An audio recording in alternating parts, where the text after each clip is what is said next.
Hai teman-teman, terima kasih banyak sudah kembali lagi ke channel saya, Galang Antonius. Kesempatan kali ini saya akan membahas soal persyaratan kredit di home credit. Oleh karena banyak teman-teman yang bertanya di kolom komentar dan juga di WA, saya akan membahas persyaratan kredit di home credit. Stay terus ya.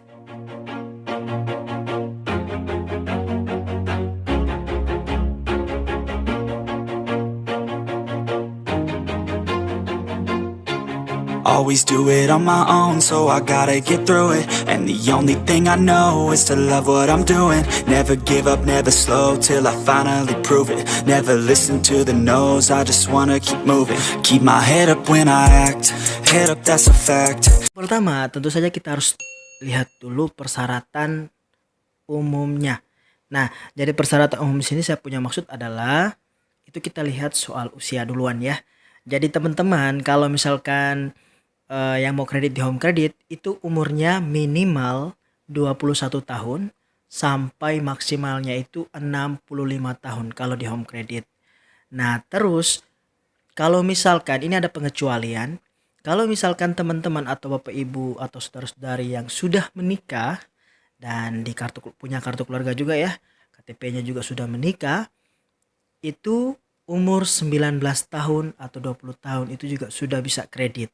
Tapi kalau misalkan udah nikah tapi istilahnya udah punya anak tapi belum nikah sah, nah itu belum bisa.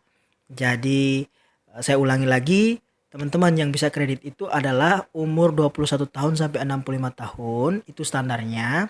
Kalau yang udah nikah di bawah maksudnya udah nikah tapi umurnya masih 19 tahun atau 20 tahun, itu juga sudah bisa kredit asalkan udah nikah ya. Kalau misalkan belum nikah itu belum bisa kalau untuk umur yang 19 sama 20. Oke? Nah, kemudian untuk persyaratan lainnya itu seperti kalau kita misalkan mau kredit di home credit, kita harus sediakan yang namanya HP Android. Jadi home credit ini pangsa pasarnya atau bidikan pasarnya, marketnya itu adalah orang-orang yang mungkin mau upgrade HP-nya atau misalkan mau ganti HP-nya lebih bagus lagi, atau orang-orang yang butuh HP misalkan mau kredit untuk anak atau istri atau suami. Nah, itu juga boleh.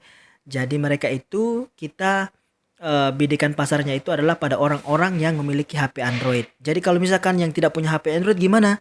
Nah, itu belum bisa kita proses. Jadi memang sih ada pertanyaan kayak gini, Kak, kita kan misalkan kita nih punya HP rusak, kita butuh HP Android, terus gimana caranya? Nah, itu istilahnya kita harus pakai HP Android. Jadi kalau misalkan tidak punya HP yang rusak, berarti belum bisa kredit kayak gitu ya.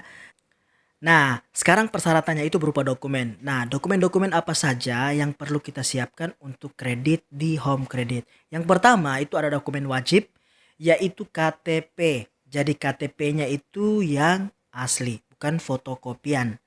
Dan tidak bisa juga untuk KTP sementara, belum bisa juga ya.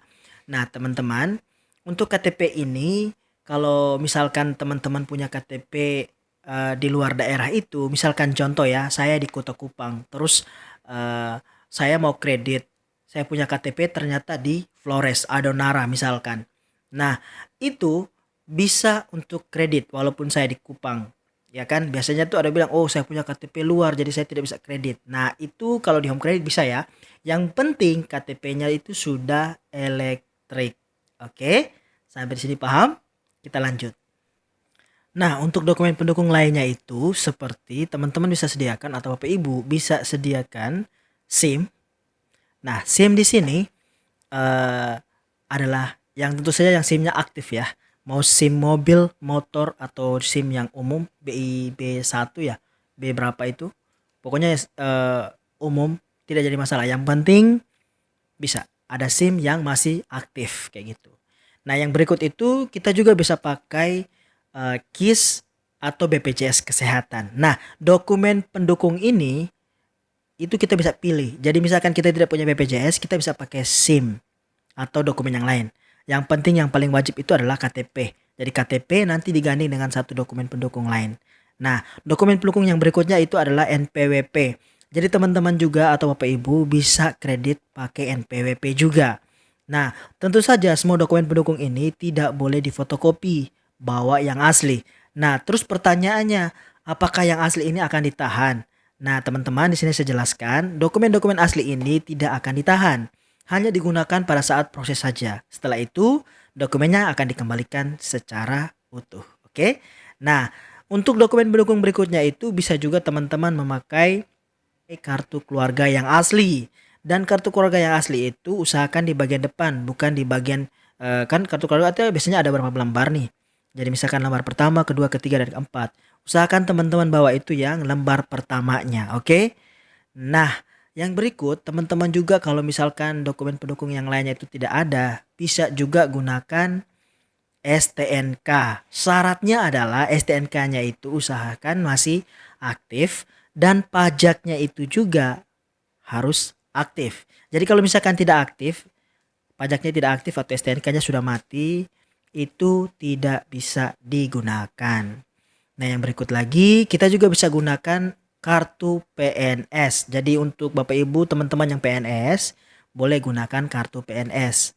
Nah, yang berikutnya lagi teman-teman juga bisa gunakan kartu debit atau kartu kredit. Nah, di sini dia punya persyaratannya adalah kartu kredit dan kartu debit itu harus memiliki nama, yaitu namanya kalian, kayak gitu ya. Jadi kalau misalkan Bapak Ibu atau teman-teman mau kredit, sudah tahu kan syarat-syaratnya apa aja? Oke. Dan kalau misalkan teman-teman atau Bapak Ibu rasakan video ini bermanfaat, jangan lupa tekan tombol subscribe-nya agar saya lebih semangat lagi untuk membahas soal semua hal soal home credit dan bisa membantu teman-teman atau Bapak Ibu dalam proses kredit. Nah, setelah itu jangan lupa juga diklik tombol like-nya, dinyalakan lonceng supaya Bapak Ibu atau teman-teman akan mendapatkan notifikasi video uploadan saya berikutnya dan kalian akan orang pertama mendapatkan video notifikasi saya. Nah, teman-teman, Bapak Ibu semuanya, terima kasih banyak. Hanya itu saja yang bisa saya bagikan untuk hari ini dan salam dahsyat.